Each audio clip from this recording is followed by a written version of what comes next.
made a point earlier about kind of, all of the stuff that you've done towards your education.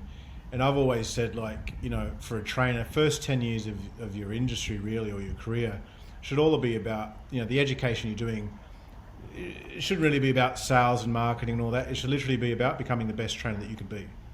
That's what I did. That's what you did. And then kind of year 10 onwards, it was more going into business. Like, what is your recommendation? Because obviously you're able to put out all of this engaging content because you've studied it for so long. And even now, if we look at like a lot of the stuff that you do now is on business and stuff like that in terms of a lot of the study and books that you read. So you're still studying, you're just doing it in a different genre. Like, what is your advice on kind of like, for a young trainer right now, how much time should they be allocating per week to their education? What should they be focusing on? Maybe even like, what percentage of their income should they be putting into their education? Obviously, I know you've put a lot in. Maria has, even at a young age, done a lot of education herself. I did, like, from your standpoint, what would you recommend?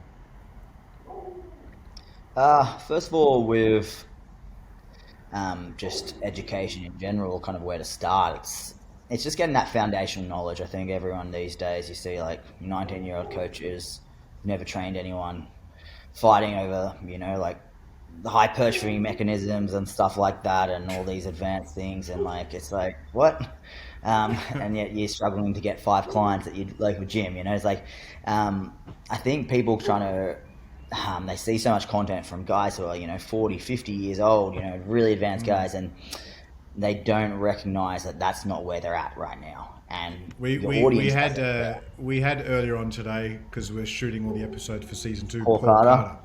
Yeah.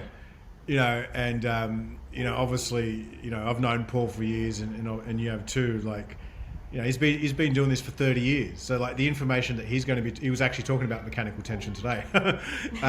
So his level of knowledge in areas like that is going to be, far beyond these 19-year-olds that you mentioned. Yeah, so being exactly right. And so starting out, people want to be, seen as like this sexy, fancy, coach, and that's not really what gets you people initially. It's like, so I think as a coach, you really want to start with the foundation of understanding how to cue movements, understanding how the body works, so basic like anatomy, biomechanics of, how to actually train someone and how to load their muscles correctly. You want to have a foundation of nutrition, so you can, again, you don't need to prep them to get on stage, but you need to actually have them be able to understand things like fat loss, macros, things like how to build muscle, protein, just really basic stuff. And if you can do that, honestly, you'll be head and shoulders above 95% of coaches out there who just have no clue on everything. So we can start with the basics and then combine that with experience doing. I don't think you need to overdo education. I think it's quite important to also do a couple courses and then go spend some time actually putting that in place. Yeah. There's kind of that information overload, which I've done previously as well, where you learn something, but then if you don't have a chance to apply it, is it really knowledge learned? Not really. So I think the best things I did was when I kind of did a course, a couple courses, and then I spent 6, 7, 8 months applying that, seeing how it worked, seeing and developing those skills. So as a coach, I think it's important just getting foundational knowledge. In terms of courses and stuff like that, I think if you can try to do 3, 4 courses a year, that's going to go a long way.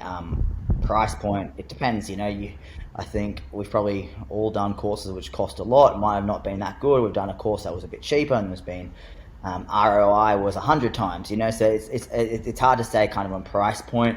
But I think it's more so just being actively engaged and trying to upskill. Being able to read. I don't think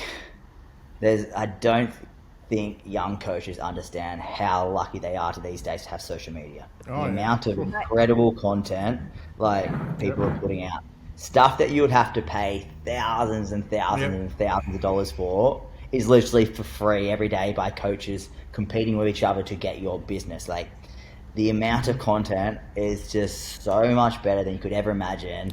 It's even in the last 2 years. I think yeah, like it's just built up, it's and so just